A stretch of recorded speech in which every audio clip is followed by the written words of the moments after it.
माझ्या महाराष्ट्रातील बांधवांनो, भगिनींनो आणि मातांनो, नमस्कार. जय महाराष्ट्र. बऱ्याच दिवसानंतर आपण भेटतो आहोत. खूप इच्छा असतेच आपल्याला भेटायची, कारण आपल्याशिवाय किंबहुना आपल्या भेटीशिवाय अशी काही मजा गंमत येत नाही. परंतु गेले काही दिवस आपण सर्वच जण एका विचित्र परिस्थितीचा सामना करतो आहोत. पाहता पाहता मार्चपासून आजपर्यंत किती महिने झाले, म्हणजे हे जवळपास वर्षाचं निघून गेलेलं आहे. आपल्याशी बोलायला सुरुवात करण्यापूर्वी मी सर्वप्रथम आपल्या महाराष्ट्रातील तमाम नागरिकांना, सर्व धर्मियांना मनापासून धन्यवाद देतो आहे. कारण हा काळ जो आहे, हा मी सुरुवातीलाही आपल्याला बोललो होतो, सांगितलं होतं, सणासुदीचा आहे, पावसाळ्याचा आहे, सुगीचा म्हणजे शेतीचा हा सगळा काळ आहे. ह्या सगळ्या काळामध्ये गर्दी करणं टाळा, सभा समारंभ उत्सव हे टाळा. आणि मला एका गोष्टीचं समाधान आहे की आपण सर्वच, मग त्याच्यात कोणतीही धर्मीय मागे राहिले नाहीत. गणेशोत्सव अत्यंत साधेपणाने साजरा केला गेला. ज्या काही प्रथा परंपरा उत्सव, मग जैन धर्मीय त्याच्यात आले, मुस्लिम आले, पारसी आले, ख्रिश्चन्स आले, सगळ्यांनी आपापली एक सामाजिक जबाबदारी, त्याची जाणीव ठेवून या सर्व सणासुदीच्या दिवसामध्ये संयम पाळला. तुम्हाला खरंच धन्यवाद देतो आहे. हा संयम पाळत असताना गेले काही दिवस आपण पुनश्च हरिओम म्हणजे मिशन बिगिन अगेन या आपल्या कार्यक्रमामध्ये, कार्यक्रम म्हणजे पुन्हा आपली आयुष्याची गाडी, जीवनाची गाडी ही पूर्वपदावरती किंवा ट्रॅकवरती आणण्यासाठी प्रयत्न करतो आहोत. कार्यालयातील उपस्थिती वाढवत आहोत. इतर काही गोष्टी, मग त्याच्यामध्ये दुकानं असतील, मॉल्स असतील, हॉटेल्स असतील, ह्या सगळं इंडस्ट्रीज, उद्योगधंदे आहेत, यांच्यामध्ये आपण उपस्थितीला हळूहळू वाढीची परवानगी देतो आहोत. मधल्या काळामध्ये आपण जिल्हांतर्गत वाहतूकसुद्धा सुरू केलेली आहे. एकूणच पूर्णपणे आपण आपल्या आयुष्याची गाडी ही मार्गावरती आणण्याचा प्रयत्न करतो आहे. साहजिकच आहे, ह्या तीन गोष्टी एकत्र आलेल्या आहेत. एकतर आपलं आयुष्य पूर्वपदावरती आणणं, त्याच्यामध्ये सणासुदीचे दिवस, त्याच्यात पावसाळा, जी मला एक थोडी भीती होती आणि आहेच, ती समोर दिसते आहे. कोरोनाचं संकट गेलं तर नाहीच, पण ते वाढत चाललेलं आहे. वाढता वाढता वाढे अशी त्याची आजची परिस्थिती आहे. संपूर्ण जगामध्ये जणू काही दुसरी लाट येते की काय, किंवा आले की काय, अशी भीतीदायक चित्र आपल्यासमोर येत आहेत. मुंबईमध्ये सुद्धा गेले महिना 2 महिने आपण 1000च्या आसपास रुग्णसंख्या ही रोखून ठेवली होती, ती आता 2000वरती गेलेली आहे. पुण्यामध्ये वाढते, सांगली, सातारा, ग्रामीण भागामध्ये आता हातपाय पसरायला लागलेला आहे. राज्यांमध्ये इतर ठिकाणी सुद्धा, म्हणजे इतर राज्यांमध्ये सुद्धा याची वाढ होते आहे. ह्याच दरम्यान आपलं विधानसभेचं अधिवेशन सुद्धा पार पडलं. हे अधिवेशन आपल्याला 2 दिवसात सगळे कामकाज आपल्याला त्याच्यात संपवावं लागलं. मी विधानसभेच्या अधिवेशनामध्ये सुद्धा आणि आत्ता आपल्या साक्षीने सुद्धा सर्व पक्षांना धन्यवाद देतो आहे, कारण अधिवेशनसुद्धा यशस्वी होण्यासाठी सर्वांनी सहकार्य केलं. एकूणच काय की सगळेजण आपापली जबाबदारी ओळखून सामाजिक भान ठेवून वागत आहेत. काही जणांना असं वाटत असेल कदाचित की आता कोरोना संपलाय, पुनश्च हरिओम म्हणजे आपलं राजकारण पुन्हा सुरू करावं. केलंही असेल, करायला काही हरकत नाही. तूर्त मी राजकारणाबद्दल काही बोलणार नाही, पण राजकारणाबद्दल आणि एकूणच महाराष्ट्राच्या बदनामीचा जो काही डाव आखला जातोय त्याच्याबद्दल एकदा मात्र मी जरूर मुख्यमंत्रीपदाचा मास्क हा थोडा वेळ बाजूला ठेवून आपल्याशी बोलणार आहे. त्यातले सुद्धा धोके आणि एकूण ज्या काही गोष्टी आहेत त्या आपल्यासमोर मी नक्की मांडणार आहे. मी बोलत नाही याचा अर्थ असं नाही की माझ्याकडे उत्तर नाही, पण एक मुख्यमंत्रीपदाच्या खुर्चीवरती बसलेला आहे, त्याला साजेसं काम आपल्याला करावं लागते. एकूण महाराष्ट्रामध्ये सगळं काही वाताहत झालेले आहे असं नाही आहे. महाराष्ट्र सरकार याही प्रतिकूल परिस्थितीमध्ये, मग ते पूर्व विदर्भातील पूर परिस्थिती असेल, निसर्ग चक्रीवादळाचा फटका असेल, मधल्या काळात अघोषित एक वादळ मुंबईमध्ये येऊन गेलं म्हणजे निसर्गाचं, अशा अनेक गोष्टी ह्या भेडसावत आहेत. पण याही परिस्थितीत महाराष्ट्र सरकार हे आपल्या सगळ्यांच्या आशीर्वादाने खंबीर पावलं टाकत आहे, यशस्वीपणाने पुढे चाललेलं आहे. हे केवळ आणि केवळ आपल्या आशीर्वादाचंच हे बळ आहे. आज मी काही गोष्टी आपल्याशी बोलणार आहेच, पण सुरुवात करताना मी करोना या विषयावरतीच बोलणार आहे. कारण करोनाचं संकट हे आता हळूहळू अक्राळ विक्राळ रूप धारण करेल की काय, अशी एक जगभर चिंता व्यक्त केली जाते. WHO ह्या संस्थेने सांगितलेलं आहे की कदाचित ही पुढच्या अधिक भीषण संकटाची नांदी असू शकेल. घाबरण्याचं काम नाही आहे, पण खबरदारी मात्र घेतलीच पाहिजे. अगदी सुरुवातीच्या काळात मी आपल्याला बोललो होतो की तुम्ही खबरदारी घ्या, आम्ही जबाबदारी घेतो. आज मी जबाबदारीतला काही हिस्सा हा तुमच्यावरती सुद्धा टाकणार आहे. आपल्या खांद्यावरती सुद्धा मी जबाबदारी टाकणार आहे. खबरदारी आणि जबाबदारी ह्याचा दोन्हीचा वाटप आपण दोघांनी करायचं आहे. काही गोष्टींची खबरदारी ही आम्हीही घेणार आहोत, काही गोष्टींची खबरदारी ही तुम्ही घ्यायची, काही जबाबदारी ही सरकारही घेईल, काही जबाबदारी आपणही घ्यायची आहे. मुख्य म्हणजे आपली जबाबदारी ही आपल्या कुटुंबापुरती असणार आहे. आणि म्हणून आपण ऐकलं असाल, पाहिलं असाल, मी महाराष्ट्रामध्ये येत्या 15 तारखेपासून जवळपास एक महिनाभर एक मोहीम राबवतो आहे. आणि या मोहिमेमध्ये जो जो कोणी या महाराष्ट्रावरती प्रेम करतो, जो कोणी आपल्या महाराष्ट्राला आपली भूमी मानतो, तो प्रत्येक महाराष्ट्रप्रेमी नागरिक जात पात धर्म पक्ष राजकारण बाजूला ठेवून सहभागी झालेला मला पाहिजे, किंबहुना त्यांनी सहभागी व्हावं असं माझं आवाहन आहे. ही मोहीम जी आहे त्या मोहिमेला आपण नाव दिलेलं आहे माझे कुटुंब माझी जबाबदारी. माझे कुटुंब माझी जबाबदारी. हे महाराष्ट्र माझं कुटुंब आहे आणि महाराष्ट्राला सुरक्षित ठेवणं ही माझी जबाबदारी आहे. आता ही जबाबदारी ही महाराष्ट्रातील, मी जसं म्हटलं की प्रत्येक महाराष्ट्रप्रेमीची जबाबदारी आहे. माझे कुटुंब माझी जबाबदारी म्हणजे काय? जसं आपण इतर वेळेला बघतो जुडो कराटेचे क्लासेस, आपली मुलं किंवा मुली हे त्याच्यामध्ये जातात, जुडो कराटे शिकतात. का शिकतात? Self defence. मग ते हे ते चालूच असतं त्यांचं. आणि मग त्याच्यात जो प्रावीण्य मिळवतो, निपुणता मिळवतो, त्याला ब्लॅक बेल्ट लागतो. आणि मग आपण म्हणतो अरे माझा मुलगा ब्लॅक बेल्ट आहे, मग माझी मुलगी ब्लॅक बेल्ट आहे. आता हा ब्लॅक बेल्ट सेल्फ डिफेन्सच्या या मोहिमेमध्ये तोंडावरती लावायचा आहे. मास्क. जो मास्क सार्वजनिक ठिकाणी लावून फिरेल तो मास्क म्हणजे आपला ब्लॅक बेल्ट आहे. आपलं सेल्फ डिफेन्सचं ते एक आपलं आयुध आहे. स्वतः सुरक्षित राहणं. आजपर्यंत लस कधी येणार, औषध कधी येणार, चर्चा चरवणं खूप ऐकतोय. मधल्या काळामध्ये लस उत्पादक एका कंपनीला थोडंसं थांबावं लागलं, पॉज बटन दाबावं लागलं, पुन्हा त्यांचा प्रयोग सुरू झालेले आहेत. ठीक आहे, साधारणतः डिसेंबर जानेवारीमध्ये ही लस आपल्या हातात येईल अशी एक आशा आहे आणि आपली प्रार्थना आहे. पण तोपर्यंत हे आता जागतिक सत्य आहे की सदा सर्वदा योग तुझा घडावा नाही. म्हणजे बाहेर फिरताना गर्दीच्या ठिकाणी सदा सर्वदा मास्क लावावा. कधीही मास्क काढून गर्दीच्या ठिकाणी फिरू नका. चार चौघामध्ये मास्क लावल्याशिवाय जायचं नाही, गर्दी करायची नाही. म्हणजे पहिली गोष्ट, एकतर आवश्यक नसेल तर घराबाहेर पडू नका.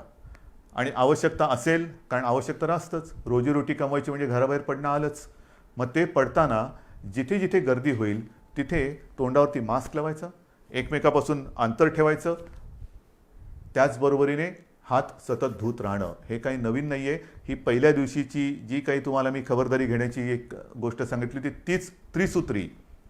ही त्रिसूत्री हीच ह्या विषाणूपासून लांब राहण्याचं एक आयुध आहे.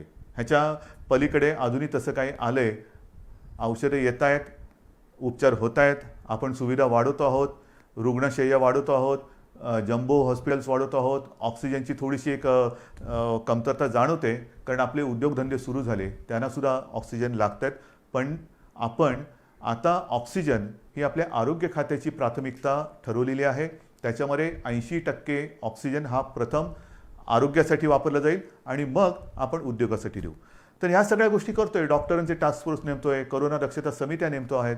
परंतु ही जी मोहीम माझे कुटुंब माझी जबाबदारी आपण सुरू करतो आहोत, त्याच्यामध्ये एक दोन गोष्टी महत्त्वाच्या आहेत. एक म्हणजे प्रशासनाकडून माझ्या सूचना अशा आहेत आणि अपेक्षा माझी अशी आहे की अवघड जरी वाटत असलं तरी अशक्य काहीच नसतं. अवघड म्हणजे काय की महाराष्ट्राची लोकसंख्या ही जवळपास 12 कोटी आहे. ह्या 12 कोटी जनतेची आरोग्य तपासणी ही अशक्यप्राय आणि अवघड आहे. 12 कोटी कुटुंब म्हटल्यानंतर किती घरं आली, कुठे कुठे आली, घनदाट लोकवस्ती कुठे आहे, तुरळक लोकवस्ती कुठे आहे. आपला प्रयत्न असा असणार आहे की ह्या महाराष्ट्रातील प्रत्येक घरामध्ये पुढच्या महिनाभरामध्ये किमान 2 वेळा तरी आरोग्याची चौकशी करायला आपली टीम जाईल. त्याच्यामध्ये मला आमदार, खासदार, जिल्हा परिषद सदस्य, सरपंच, नगरसेवक सगळ्यांनाच मी सांगतोय की प्रत्येक जणांनी आपापल्या वॉर्डाची जबाबदारी घ्यावी. आपापल्या वॉर्डामध्ये म्हणजे छोट्या छोट्या विभागात जर का आपण जबाबदारी घेतली तर संपूर्ण महाराष्ट्र हा आपण याच्यामध्ये सहज व्यापून टाकू शकतो. पण प्रत्येक मतदारसंघाला त्याचा लोकप्रतिनिधी आहे. त्या लोकप्रतिनिधींनी जर का जबाबदारी घेतली की माझ्या विभागाची जबाबदारी मी घेतो, काय टीम नेमायचे, ह्याच्यामध्ये शासनाचे आरोग्य विभागाचे असतील, महसूल यंत्रणेचे असतील, इतर आरोग्य कर्मचारी असतील, सोबत जर का आपल्या पक्षाचे असतील, असू द्या. आरोग्य तपासणी करायची. आरोग्य तपासणी म्हणजे चौकशी करायची. चौकशी म्हणजे कसं आहे की घराघरात जायचं, साधारणतः विचारपूस करायची की आपल्याकडे 50-55च्या वयापेक्षा कोण आहे, अधिक वयाचे कोण आहेत, त्यांचं ऑक्सिजन लेवल काय आहे, त्यांना इतर काही व्याधी आहेत का, काही लक्षणं आहेत का. जर काही व्याधी किंवा लक्षणं असतील तर ती आपल्या शासनाच्या यंत्रणेला लक्षात आणून द्यायचं. मग त्यानुसार पुढील उपचार काय करायचे, कुठे करायचे, ह्याचं मार्गदर्शन आपली मग शासकीय टीम त्यांना करेल. एकूणच काय की आपण मुंबईमध्ये जी यंत्रणा लावलेली आहे, मोहीम राबवतो आहोत, चेस द व्हायरस. म्हणजे व्हायरस पोचायच्या आधी आपण आपल्या नागरिकाकडे, माता भगिनी बांधवांकडे जायचं आणि त्यांना या व्हायरसपासून वाचवायचं. त्यांच्यामध्ये जर का रोगप्रतिकारक शक्ती कमी असेल, इतर काही व्याधी विकार असतील तर त्याच्यावरती इलाज करणं, ऑक्सिजन वाढवणं, ह्या सगळ्या गोष्टी करणं हे माझे कुटुंब माझी जबाबदारी, ही एक बाब झाली. बाहेर फिरताना सुद्धा जे मी आपल्याला सांगितलं, बाहेर जो कुटुंबातला बाहेर जाऊन येईल त्यांनी, मी तर तुम्हाला काही गोष्टी सांगणारच आहे, मी मुद्दामून कागदावरती घेतलेल्या आहेत. आणि काही गोष्टी ह्या अगदी लहानपणी आपल्याला सांगितल्या गेलेल्या आहेत. मला सुद्धा आठवतं आहे, माझी माँ आम्ही बाहेरून खेळून आल्यानंतर आम्हाला मुलांना सांगायची, अरे खेळून आलास, चल हातपाय धू, कपडे बदल. आणि मग आमच्या प्रार्थना असायची, परवच्या असायची. हे लहानपणीचे संस्कार. आता हेच संस्कार, ह्याच गोष्टी ह्या करोनाने आपल्याला सांगितलेल्या आहेत. बाहेर जाताना, बाहेर पडल्यानंतर सार्वजनिक ठिकाणी मास्क घालणे, बाहेरून गर्दीच्या ठिकाणावरून आल्याबरोबर आपल्यापासून माझं कुटुंब, ती माझी जबाबदारी आहे. मग समजा मला माझ्याकडनं कुठून त्यांना प्रादुर्भाव झाला, संसर्ग झाला, तर कुटुंब धोक्यात येऊ शकतं. आणि म्हणून मी बाहेरून आल्यानंतर पहिले जोडे बाहेर काढा. बाहेर सगळं फिरून आल्यानंतर चपला घालून आत यायचं नाही, बूट दाराशी काढायचे, आत आल्यानंतर हातपाय स्वच्छ धुवायचे, जर वाटलं आपल्याला तर आंघोळ करा, कपडे धुवायला टाका. या साऱ्या गोष्टी आहेत. रस्त्यावरती थुकू नका, सार्वजनिक ठिकाणी शिंकू नका, खोकू नका, या साऱ्या गोष्टी आहेत. पण त्याच आता आपल्याला कटाक्षाने पाळावे लागत आहेत. आणि म्हणून लोकांमध्ये वावरताना सुरक्षित अंतर ठेवावे, मास्क घालावा, हात वारंवार धुवावे. इतर व्यक्तींशी बोलताना हे आणखीन एक महत्त्वाचं आहे, इतर व्यक्तींशी बोलताना फेस टू फेस, काय मी त्याच्या तोंडावरती बोललो नाही, तोंडावरती नका बोलू. जरा समोरासमोर बोलण्याचं टाळायचं आहे. आणि बोलताना जरा फेस टू फेस न बोललं तर अधिक चांगलं. त्याच्यानंतर ऑनलाईन खरेदीवरती भर द्यायचा. जिथे जिथे सुपर मार्केट असतील किंवा काही सार्वजनिक बाजार असतील तिथे गर्दी नसलेल्या वेळी जावे, गर्दी करू नये. दुकानातील वस्तूंच्या सॅम्पलला कारण नसताना हात लावू नये. सार्वजनिक वाहनातून म्हणजे जसं शहरांमध्ये आपण आता बसेस सुरू केलेल्या आहेत, लोकलसुद्धा काही वर्गांसाठी सुरू केलेल्या आहेत, आणखीन काही त्याच्यात वाढ करतो आहोत, लोकलची वारंवारता वाढवतो आहोत, आणखीन हळूहळू सगळ्या गोष्टी आपण वाढवत जाणार आहोत, जातो आहोत.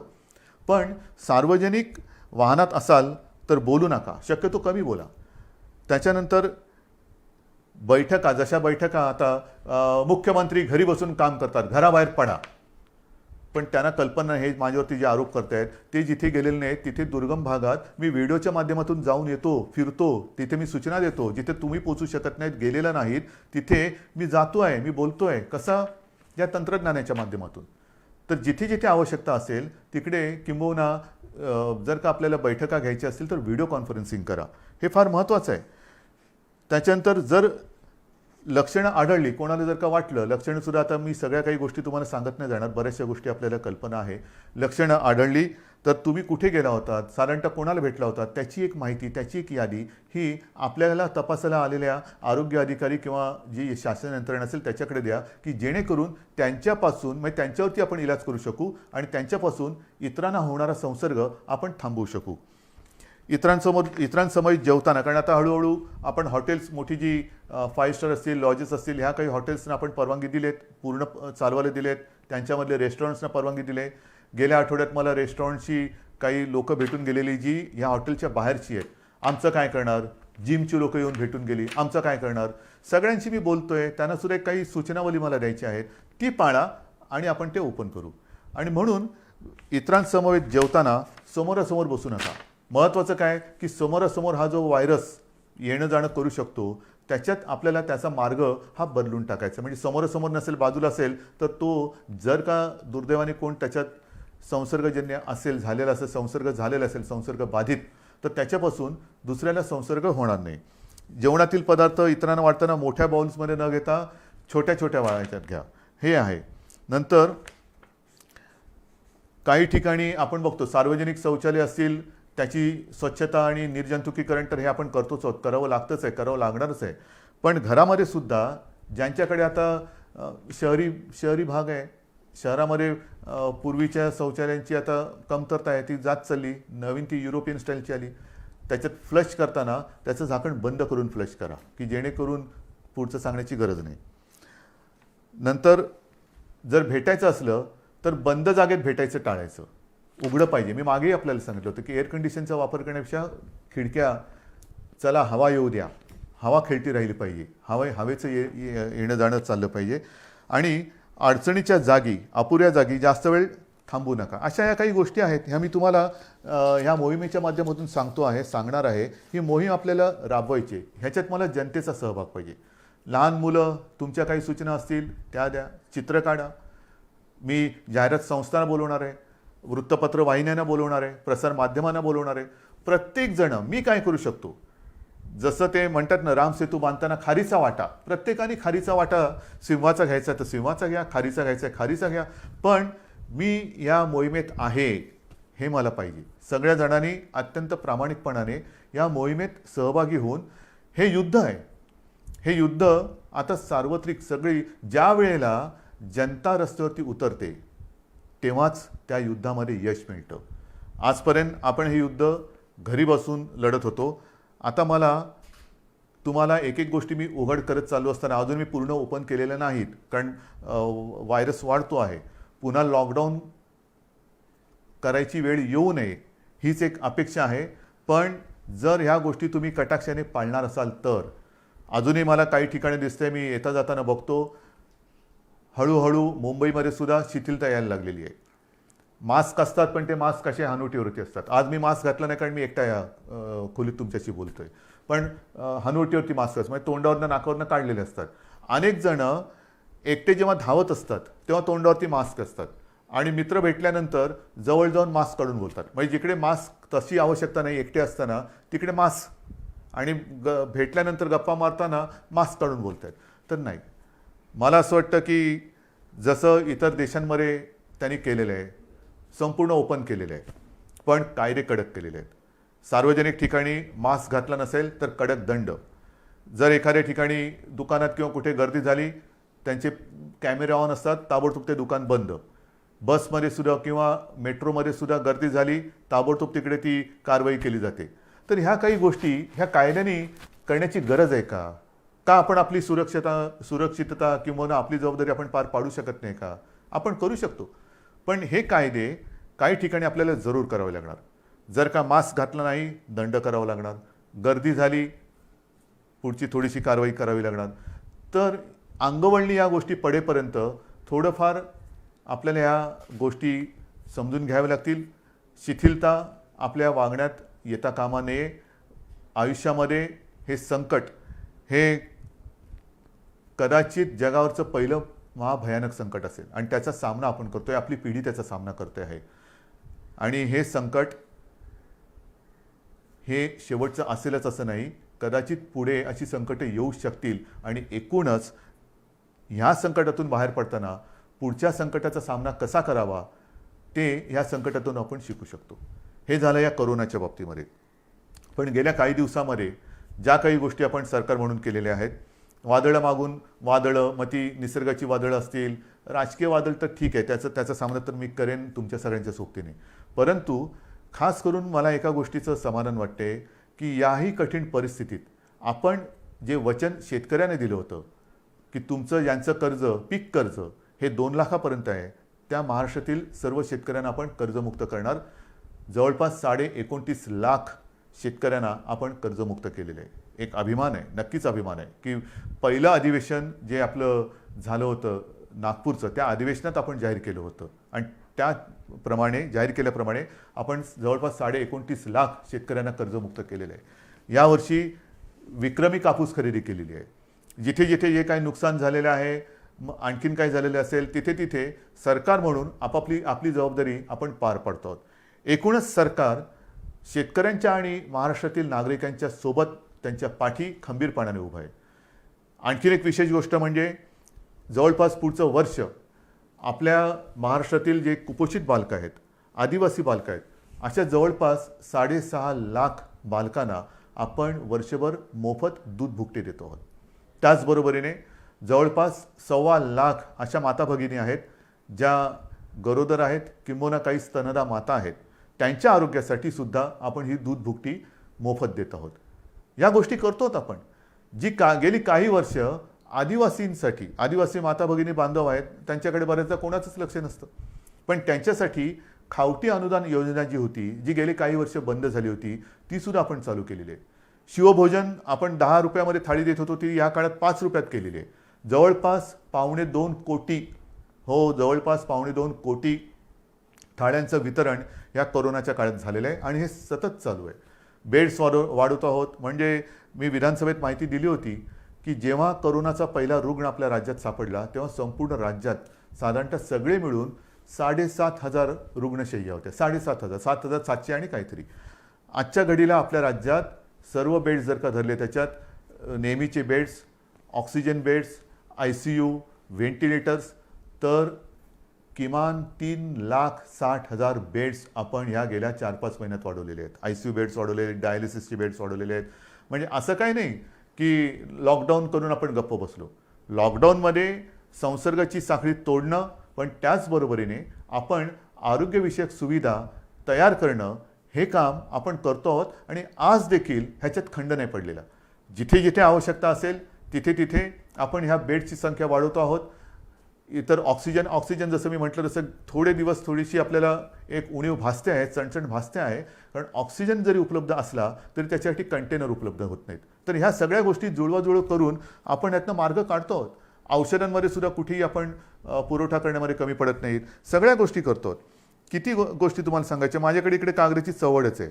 ह्या सगळी चवड जर का वाचत बसलो तर संध्याकाळ काय रात्रसुद्धा झाली तरी आपण बोलतच बसू. शिक्षणाच्या बाबतीत सुद्धा ह्या सगळ्या गोष्टी अवघड आहेत, होत्याच. कारण काही ठिकाणी आपण ऑनलाईन शिक्षण सुरू करू शकलो, काही ठिकाणी ऑनलाईनची व्यवस्थाच नाही. मग अशा ठिकाणी ही सगळी सरमिसळ करत करत करत करत आपण शिक्षणाची सुद्धा एक सुरुवात केलेली आहे. मला असं वाटतं की अशी कोणतीही बाब आपण शिल्लक ठेवलेली नाही की जिकडे सरकार म्हणून आपण आपलं काम केलेलं नाही आहे. जसं निसर्ग चक्रीवादळ आलं, निसर्ग चक्रीवादळामध्ये जवळपास 700 कोटी रुपयांची मदत प्रत्यक्ष आणि इतर घरं बिरं असतील त्या माध्यमातून आपण केलेली आहे. अजूनही मदत चालू आहे. नुकतीच तिकडे केंद्राचं पथक येऊन गेलं, संपूर्ण पाहणी केली आणि केंद्रीय पथकसुद्धा समाधान व्यक्त करून गेलं. हे आता केंद्राचं पथक हे म्हणजे कदाचित माणसं बदलली असतील, पण केंद्राचं पथक आता पूर्व विदर्भात जिथे 15 दिवसापूर्वी भीषण पूर आला होता तिथली पाहणी करते. त्या पूर्व विदर्भात सुद्धा आपण तातडीने तत्काळ मदत म्हणून जवळपास 18 कोटी रुपये पाठवून दिलेले आहेत. पण एक मी माझ्या पूर्व विदर्भातील पूरग्रस्त माता भगिनींना आणि बांधवांना सांगतो की तुम्ही काळजी करू नका. ज्याप्रमाणे आपण कोल्हापूर आणि सांगली इथल्या पुरामध्ये जशी गेल्या वर्षी त्याच्या 1-1.5 वर्षात जो पूर आला होता तिथल्या जनतेला मदत केली, तशीच संपूर्णपणे मदत ही महाराष्ट्र सरकार, तुमचं सरकार तुम्हाला केल्याशिवाय राहणार नाही. हे करतो आपण. या सगळ्या गोष्टी कुठेही उणीव न ठेवता आपण पार पाडतो आहोत. अनेक संकट जरी आली तरी सरकार काय गप्प नाही बसलेलं. शेतकऱ्याच्या पाठी ते उभा आहे. याचं कारण का? कारण शेतकरी हा वर्क फ्रॉम होम नाही करू शकत. आपण सगळेजण ऑफिसमध्ये येणारे जाणारे लोक वर्क फ्रॉम होम करतो, पण उद्या शेतकऱ्याने ठरवलं वर्क फ्रॉम होम म्हणजे काय करणार? तर शेतकरी जो आहे त्याच्यासाठी सुद्धा आपण एक नवीन योजना ही आणलेली आहे. जसं मी आता ही मोहीम एक वेगळी तुम्हाला सांगितली करोनाच्या बाबतीत, तसंच शेतकऱ्याच्या बाबतीमध्ये. कारण मी काय बघतोय गेल्या अनेक वर्ष, शेतकरी बिचारा अंधारात उडी मारतो. त्याला कल्पना नाही की उद्या निसर्ग राजा त्याला साथ देईल का प्रकोप दाखवेल, रुसेल का हसेल, त्याला काहीच सांगता येत नाही. तरी देखील तो त्याच्या परीने त्याचं जे काय असतं, घरदार असेल, जमीन असेल, वेळप्रसंगी पत्नीचे दागिने असतील, मग त्याच्या कुटुंबातला त्याचा, मी थांबलो का कारण अनेकांना आश्चर्य वाटेल, कुटुंबातील त्याचा बैल, हो त्याचा तो कुटुंबी असतो, तो सुद्धा त्याला गहाण टाकावा लागतो. आणि सगळं गहाण टाकून म्हणजे आयुष्यच गहाण टाकतो. आणि त्या आपल्या मातीमध्ये सोयाबीन पिकवेल, तूर पिकवेल, कधी कापूस पिकवेल, हे आपल्या विभागवारही अशी रचना झालेली आहे. आणि मग आपल्याला अनुभवास काय येतं, जर निसर्गाने साथ दिली, पीक तरारून आलं, तर त्याला जास्त झालं म्हणून भाव मिळत नाही. निसर्ग रुसला, पावसाने झोडलं, गारपीट झाली, तर उभं पीक म्हणजे सोनं त्याच्या डोळ्या देखत मातीमोल होतं, म्हणजे तरी त्याची पंचायत झाली. डोक्यावरती कर्जाचं ओझं हे वाढतच चालतं. त्या डोंगरातून तो कधी, डोंगराखालून तो कधी बाहेरच येत नाही. आणि म्हणून आपण शेतकऱ्यांसाठी जे पिकेल तेच विकेल, जे विकेल ते पिकेल. आतापर्यंत जे पिकेल ते विकेल असं होतं, पिकणार ते विकणार काय. आता मी उलटं केलं, जे विकेल तेच पिकेल. म्हणजे काय की साधारण कृषी खातं जे आपलं आहे ते एकूण जगभर बघेल, राज्यात बघेल, देशात बघेल की यावर्षी कोणत्या पिकाला बाजारपेठ आहे, कोणतं पीक कुठे विकलं जाईल, कापूससुद्धा किती विकला जाईल, कोणत्या दर्जाचा विकला जाईल, सोयाबीन असेल, तूर असेल, तांदूळ असेल, मका असेल, कोणत्या प्रतीचा, कोणत्या दर्जाचा मका पाहिजे, तूर पाहिजे, सोयाबीन पाहिजे. आणि तसंच बी बियाणं हे शेतकऱ्याला दिलं जाईल. म्हणजे महाराष्ट्राची ओळख एक दर्जेदार पीक देणारा महाराष्ट्र अशी आपल्याला करायची. जे विकणार असेल तेच आम्ही पिकू आणि आम्ही जे पिकू ते विकणार आहोत. आणि त्याच्यासाठी आपण गटशेती म्हणा, शेतकऱ्यांना सुद्धा जो असंघटित शेतकरी आहे त्याला आपण संघटित करतो आहोत. त्यांच्या काही सूचना आपण घेतो आहोत. गेल्या आठवड्यामध्येच हा मी कार्यक्रम केला. सगळ्या शेतकरी दादांना ह्या कार्यक्रमाची कल्पना दिली की आता तुम्ही अंधारात उडी नका मारू, आपण सरकार तुमच्या सोबत आहे. एखादं पीक आल्यानंतर हमी भाव, हमी भाव, हमी भाव. आता हमी भाव नाही, आता हमखास भाव. माझं जे काही मी मेहनत करतो आहे, कष्ट करतो आहे, रात्री रात्री सुद्धा जाऊन मेहनत करतो आहे, शेतामध्ये राबतो आहे आणि सोनं पिकवल्यानंतर त्या सोन्याला सोन्याचा भाव मिळणार नसेल तर हे सगळं फुकट गेलं. आणि त्याच्यासाठी हमी भाव आता मागायचं नाही, हमखास भाव.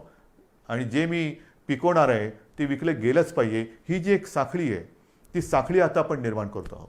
आणि त्या साखळीमध्ये हा सगळा नाशिवंत माल असतो, भाजीपाला असेल, धान्य असेल, त्यांच्यासाठी विभागवार आपण शीतगृह असतील किंवा स्टोरेज, कोल्ड स्टोरेज, गोडाऊन्स असतील, त्याची एक साखळी निर्माण करतो आहे. त्यांना येण्या जाण्याची जी काय माल वाहतूक असेल ती जी वाहतूक आहे त्याच्यासाठी वेगळं काही आणखीन करता येते का ते बघतोय. त्यांना वाहनं उपलब्ध करून द्यायची, बाजारपेठ उपलब्ध करून द्यायची, कोणत्या बाजारात कसली मागणी आहे त्याच्याप्रमाणे तो त्याचा माल तिकडे नेऊन विकायला त्याला आपण मदत करणार आहोत. अशा अनेक गोष्टी आपण शेतकऱ्यांसाठी करतोय. आपल्या राज्यातला शेतकरी ह्या कर्जबाजारी यापुढे राहता कामा नये. स्वतःच्या पायावरती अभिमानाने तो बोलला पाहिजे की मी माझ्या महाराष्ट्रातला शेतकरी आहे. आणि ही जी आताची कोरोनाची एक लाट येते, लाटेमागून लाट, ह्याच्यामध्ये असं म्हटलं जातं की अनेक देशांमध्ये भूकबळी जाण्याची शक्यता आहे. भूकबळी म्हणजे त्या देशांमध्ये शेती जिथे होत नाही तिथे त्यांना अन्नधान्य हे बाहेरून आणावं लागतं. हा आपला देश हिंदुस्थान हा तर कृषीप्रधान देश आहे आणि कृषीप्रधान देशामध्ये महाराष्ट्र हे सगळ्यात प्रगत प्रयोगशील राज्य आहे. महाराष्ट्रामध्ये सतत प्रयोग हे होत राहतात. सुधारणा, आधुनिकीकरण हे महाराष्ट्राचा स्थायी भाव आहे. आणि म्हणून मला शेतीमध्ये सुद्धा ही आगळी वेगळी क्रांती करायची आहे तुमच्या सहाय्याने. हे सगळं झालं, आत्तापर्यंत तुमच्याशी मी बोललो. त्याच्यानंतर जे मी तुम्हाला सांगितलं की एका मागोमाग एक विषय येत आहेत. गेल्या आठवड्यात अचानक असाच विषय समोर आलेला आहे, तो मराठा आरक्षणाचा. मराठा आरक्षण खरं म्हणजे हा विषय अशा पद्धतीने येण्याची काही आवश्यकता नव्हती. आपण महाराष्ट्र राज्याने सर्व पक्षाने, म्हणजे त्याही वेळेला सत्तेमध्ये शिवसेना होतीच, भारतीय जनता पक्षासोबत होती, राष्ट्रवादी आणि काँग्रेस विरोधात होते, तरी देखील चारही महत्त्वाच्या पक्षांनीच नव्हे तर विधिमंडळातील सर्व पक्षांनी एकमताने मराठा समाजाच्या न्याय हक्काचा हा जो काही लढा होता त्याला न्याय देण्यासाठी मराठा आरक्षणाचा निर्णय घेतला. सर्व पक्षांनी घेतला एक मताने घेतला, बहुमताने घेतला नाही, एक मताने घेतला आणि आपण तो मंजूर केला. त्याला इकडे उच्च न्यायालयात आव्हान दिलं गेलं, ते आपण जिंकलो. त्याच्यानंतर सर्वोच्च न्यायालयात आव्हान दिलं गेलं, ती लढाई आपण लढतो आहोत. ही लढाई लढताना पहिल्या सरकारने जे वकील दिले त्याच्यात कोणी आपण बदलले नाही. देशातील जे सर्वोत्तम सर्वोत्तम सर्वोत्तम वकील असतील ते आपण त्याच्यात दिलेले आहेत. त्याचबरोबरीने वकील कमी न करता आणखीन त्याच्यात ज्यांनी ज्यांनी सूचना दिल्या तेही वकील आपण त्या पॅनलवरती घेतलेले आहेत. बरोबरीने काही संस्था, काही व्यक्ती या केसमध्ये त्याच्यात त्याने इंटरव्हेन केलं. त्यांनी देखील त्यांच्या त्यांच्या परीने त्यांच्या पसंतीचे वकील याच्यात दिले. एकूण काय की कुठेही आपण कोर्टामध्ये आर्ग्युमेंट करायला कमी पडलेलो नाही, अजिबात नाही. आपली मागणी सर्वोच्च न्यायालयात काय होती की जसं देशातील इतर राज्यांमध्ये आरक्षणाचा प्रश्न हे प्रलंबित ठेवले गेलेले आहेत, मग लार्जर बेंचसमोर म्हणजे 3 का 5 त्यापेक्षा जास्त न्यायाधीशांच्या बेंचसमोर जसे इतर राज्यातील आरक्षणाचे प्रश्न हे मांडले जात आहेत तशीच परवानगी आम्हाला मोठ्या बेंचसमोर जाण्यासाठी द्या. ही आपली गोष्ट सर्वोच्च न्यायालयाने मानली, नक्कीच मानली. त्याच्याबद्दल मी त्यांना धन्यवाद देतोय. पण ती मानत असताना अनपेक्षितपणे, अनाकलनीय पद्धतीने त्यांनी आपण आरक्षण जे दिलेलं आहे त्याच्या अंमलबजावणीसाठी अंतरिम स्थगिती दिली. इतर राज्यात कुठे दिलंय का हे उघड आहे, जिथे असेल तिथे असेल, नसेल तिथे नसेल, पण मला नाही वाटत कुठे दिलेली आहे. म्हणजेच काय की हा विषय किचकट असताना हे मानल्यानंतर मोठ्या बेंचसमोर जायला परवानगी दिली गेलेली आहे, पण ती देताना ज्या स्थगितीची गरज नव्हती ती स्थगिती दिली. ह्याच्या विरुद्ध आता संपूर्ण आपण चर्चा करतो. 2 दिवसापूर्वी मी या विषयामध्ये ज्या ज्या संस्था, व्यक्ती सहभागी आहेत, अत्यंत पोटतिडकीने काम करतायत, आपली मतं मांडतायत, ह्या केसच्या सुनावणीच्या वेळेलासुद्धा मी स्वतः एक किमान 2-4 वेळा तरी व्हिडिओच्या माध्यमातून अशोकराव चव्हाण असतील, आपले एकनाथ शिंदे आहेत, विजय वडेट्टीवार आहेत, अजितदादा आहेत, बाळासाहेब थोरात आहेत, किती मंत्र्यांची नावं घ्यायची, जयंतराव पाटील आहेत, ह्या दिलीपराव वळसे पाटील आहेत, ह्या सगळ्यांसमवेत आम्ही या व्यक्तींशी, संस्थांशी आणि ज्येष्ठ विधितज्ञांची चर्चा करत करत करत आपल्याला काय बोललं पाहिजे, कसं बोललं पाहिजे हे ठरवत तिथे आपण कोर्टासमोर आपण बाजू मांडली. तरी हा निकाल आला. आता सुद्धा 2 दिवसापूर्वी आपण ही बैठक घेतली. कालसुद्धा अशोकरावांनी आणि इतर मंत्र्यांनी, ज्येष्ठ विधी तज्ज्ञ जे आहेत, मुकुल रोहतगी आहेत, आणखीन सगळे आपले वकील आहेत, त्यांच्यासोबत एक व्हिडिओ कॉन्फरन्स केली. आपल्याशी बोलल्यानंतर पुन्हा मी त्या बैठकीला आता जाणार आहे. उद्या परत काही बैठक होईल. एकूण काय की सर्वांची मतं लक्षात घेऊन पुढे काय करायचं, जोपर्यंत ह्याचा निकाल लागत नाही तोपर्यंत आपण पुन्हा कोर्टात तर जाणार आहोत, पण ते जाताना नेमकं काय गाऱ्हाणं मांडायचं, कोणासमोर मांडायचं, कसं मांडायचं. अगदी विरोधी पक्ष नेत्यांना सुद्धा मी आपल्यासमोर येण्यापूर्वी फोनवरती बोललेलं आहे. ते बिहारमध्ये आहेत आत्ता. परवाच्या बैठकीला ते येऊ शकले नाही कारण ते बिहारला गेले होते आणि त्यांनी मला सांगितलं की कोणतेही राजकारण न करता उद्धवजी आम्ही या समाजाच्या मागणीसाठी सरकारसोबत आहोत. तर मला मराठा समाजाच्या माता भगिनींना आणि बांधवांना एक विनंती करायची आहे. तुमच्या भावना आणि आमच्या भावना वेगळ्या नाहीत. अन्यायाविरुद्ध लढा, आंदोलनं जरूर करा, काही हरकत नाही. पण केव्हा, जर सरकार देत नसेल तेव्हा. इथे तर सरकार आपलं आहे, सरकारने निर्णय घेतलेला आहे. मग लढाई कोणाशी, कशावरती रस्त्यावरती उतरायचं, कशासाठी आपण आपला उद्रेक किंवा उद्वेग जो काय आहे त्याचं तो रस्त्यावरती आणायचा. आपण एकत्र आहोत.